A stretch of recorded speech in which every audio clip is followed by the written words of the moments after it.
naman ni Celis kay Pangulong Bongbong Marcos. Actually, na-touch kami talaga kasi tuloy-tuloy na lumawak ang mga former cadre. Libo-libo kami nag-surrender. We hope that the government will see it na are we still standing on just ground? Or do you have a ground to stand on? We hope nakikinig si Pangulong Bongbong Marcos Jr. dito. Sapagkat saan kami pupunta na nagbalik loob at yumakap sa kapayapaan at kumikilala sa gobyerno at nagpailalim sa otoridad ng gobyerno kung kami pala ay nagsasalita tungkol sa transparency, good governance at inibinubulgar namin ito mga CPP, NPA, NDF na sa loob ng gobyerno, pwede pala kaming ikulong ipatawag dito. Yun po ang aming malaking katanungan. Are we still standing on the ground that we believe pwede kami maging bahagi ng pamahalaan sa pagtatagumpay ng kapayapaan laban sa communist terrorism?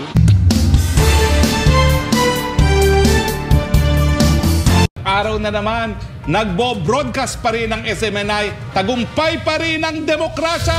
Hindi po magpapasupil dahil narito na naman tayo pag-usapan ng mga isyong nakaka-apekto sa pang-araw-araw na buhay. Yan po ang misyon ng media para ikalat ang katotohanan. Yan po ang misyon ng SMNI, hindi po magpapasupil. Diyan lang po kayo. Ayan, Ka-Eric at Dr. Lorraine Badoy, nakalaya na mula sa pagkakaditire sa Kamara. Ka-Eric at Badoy may panawagan kay Pangulong Bongbong Marcos. Na welcome back kay Dr. Lorraine Badoy at saka kay Ka-Eric. Ewan ko kung magpo-programa sila ngayon. Siyempre magpapahinga muna dahil napakatagal na kanilang hunger strike, 7 days, no? Nandun po ako kahapon. Doon sa kanilang lugar kung saan sila binihag. Pero minabuti kong wag na munang sumama sa kanila sa pag-release, no?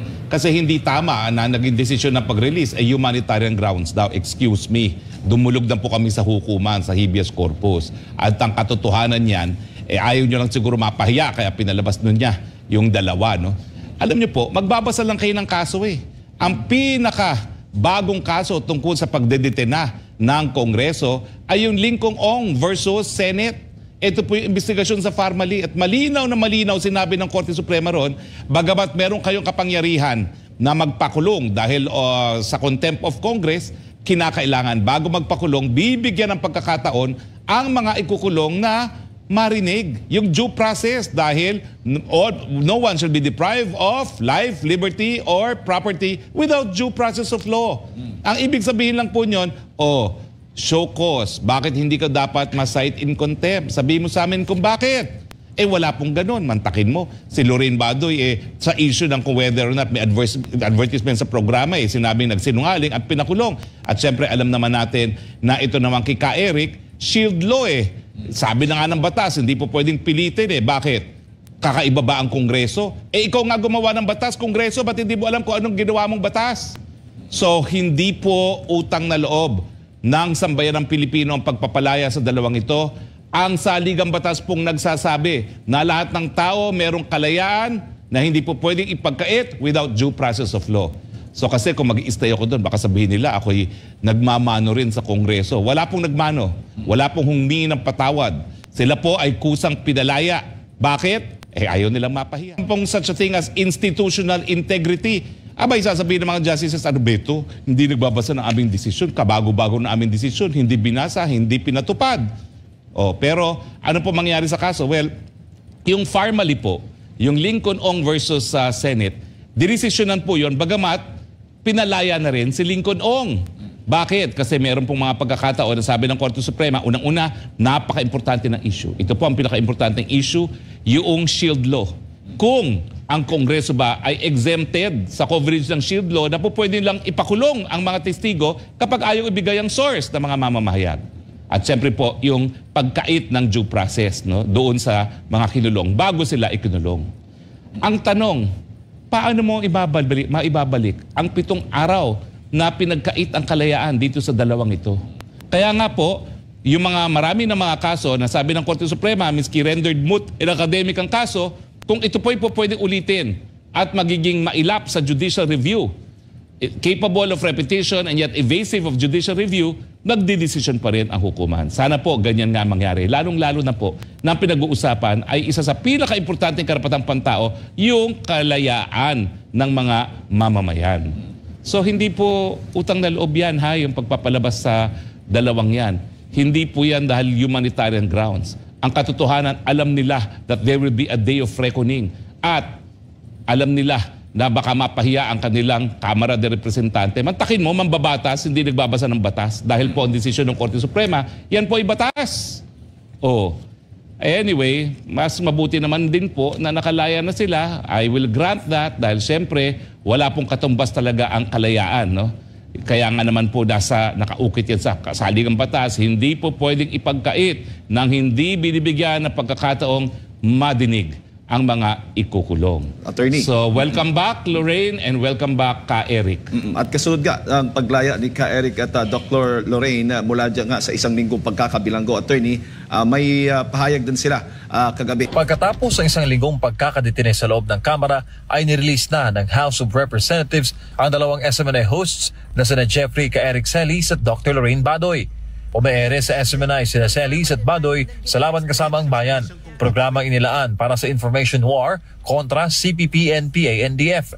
Una na contempt si Celis ito nakaraang linggo matapos tanggihang ikanta ang source ng kanyang tanong kung totoo bang umabot sa 1.8 billion pesos ang travel funds ng Office of the Speaker. Sunod na contempt si Dr. Badoy matapos tanungin sa TV ads sa kanilang programa. Ang kalayaan ay pinanindigan, ipinaglalaban, hindi ito ibinibigay. Ang karapatan sa konstitusyon ay dapat nirespeto ng pamahalaan at ito ang aming pinanindigan. Habang nakadetine sa Kamara, nagsagawa sina Celis at Badoy ng hunger strike. Hindi sila kumain ng kahit ano at kumapit lamang sa buko juice at tubig. At ngayon nakalabas na sila sa Kamara, tinapos na rin nila ang hunger strike. Gusto kong magpasalamat sa ating mga kababayan na narinig ang boses ninyo, no? Kasi we're very clear that this is not about us. None of this is about just me and Eric. It's about our country, no? Yung pang-aabuso ng mga nasa kapangyarihan. Nagkaisa naman ang mga kasapi ng House Committee on Legislative Franchises na bitawan ng dalawa dahil sa humanitarian considerations. Nauna na nagsampa ng petisyon sa Supreme Court ang kampo ni Celis at Badoy para questionin ng House detention. Umaan na naman ang suporta si Celis at Badoy mula sa mga dating kasapi ng Philippine Military Academy. Isang manifesto of support na pinirmahan ng mahigit 100 dating general ang inalabas para sa kanila. Nagrally din sa harap ng Batasan Complex ang mga dating kadre ng CPP, NPA, NDF. Panawagan ng former rebels, palayain si Celis at Badoy sa detention facility. Dahil kung hindi, mas lalaki pa raw ang kanilang kilos protesta at baka umabot pa ito sa Malacanang. Panawagan naman ni Celis kay Pangulong Bongbong Marcos. Actually, na-touch kami talaga kasi tuloy-tuloy na lumawak ang mga former cadre. Libo-libo kami nag-surrender. We hope that the government will see it na are we still standing on just ground? Or do you have a ground to stand on? We hope nakikinig si Pangulong Bongbong Marcos Jr. dito. Sapagkat saan kami pupunta na nagbalik loob at yumakap sa kapayapaan at kumikilala sa gobyerno at nagpailalim sa otoridad ng gobyerno kung kami pala ay nagsasalita tungkol sa transparency, good governance at binibulgar namin ito mga CPP, NPA, NDF na sa loob ng gobyerno, pwede pala kaming ikulong ipatawag dito.